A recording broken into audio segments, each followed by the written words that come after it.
said so often in speeches and written about, is that I sometimes sort of get a shout out about it, is the best two-word explanation for marijuana prohibition is bad journalism. You'll hear that again.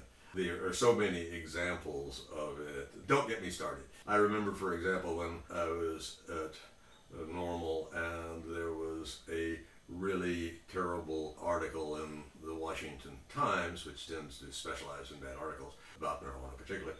And so I called up the reporter and said, could I send you some material that contradicts the party line, in effect. She said, I'd love to see it, but there's really no point in it. I was just given this assignment, and I probably won't be writing about it again. But what I had to do was simply call the drug czar's office and get them to say something.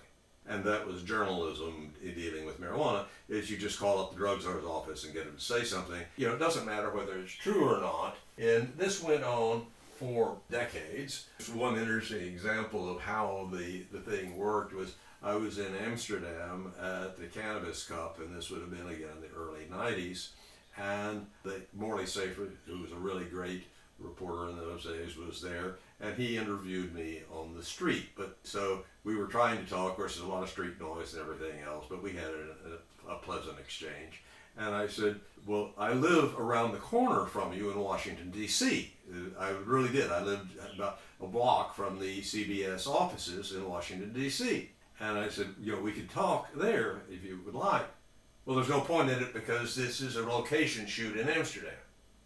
Now, this isn't safer. This isn't, I'm not knocking 60 Minutes or anything else. This is just simply the way it operated. One of the other things that happened fairly often was, someone would run an article. It could be good or could be bad, usually bad. And so you would call them up and say, could we provide you something? Well, we don't really do many articles about marijuana. And, it was clear that they were, inhibited either by explicit instructions or simple fear. Because people literally, self-censorship is in many ways a much bigger problem in our world than the government censorship. The government's ability to actually shut anybody down is very limited. But huge pressures can in fact, and particularly regarding the marijuana issue for decades, that they simply wouldn't report on it. And you really got the idea was basically what they were saying to you was we would be embarrassed to report on it, too often. And I used to joke that there was more smoke than sex in closets. The closeted marijuana world, it was reporters who smoked marijuana and then couldn't write about it. Finally, they can write about it today without fear, but for the most part they still don't. The spigot is still running. The latest research is still being reported. And the other day, is it monkeys or mice? They gave them way too much. If your mouse or your monkey smokes too much marijuana. There is a really long history of this. Why? Because the National Institute on Drug Abuse, for the most part, funds only marijuana research that will make marijuana look bad, because they are the National Institute on Drug Abuse. And any illicit use of a drug is, by definition, the government's definition, abuse. You cannot simply use marijuana, as far as the federal government is concerned, because it's a Schedule I drug. So you ain't using it, you're abusing it. Who says? Well, the NIDA, President Trump, the Democratic Party establishment until just recently.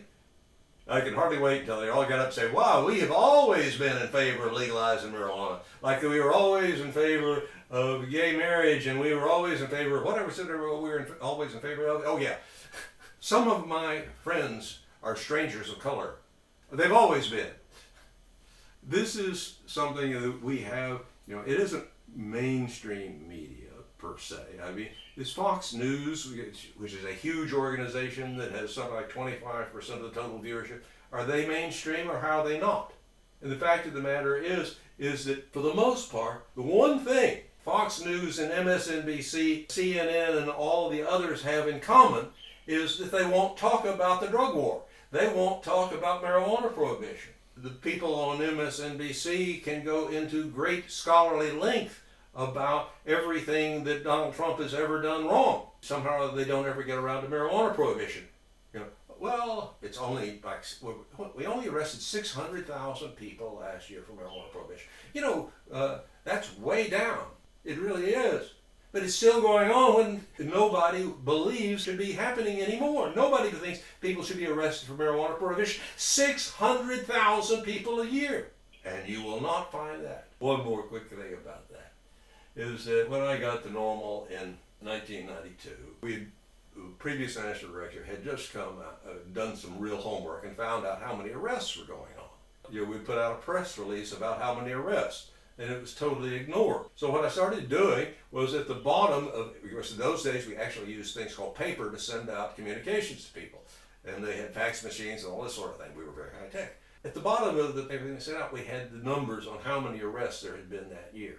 It took years for anyone to ever mention that on the mainstream media. We could not get them to report on the number of people being arrested.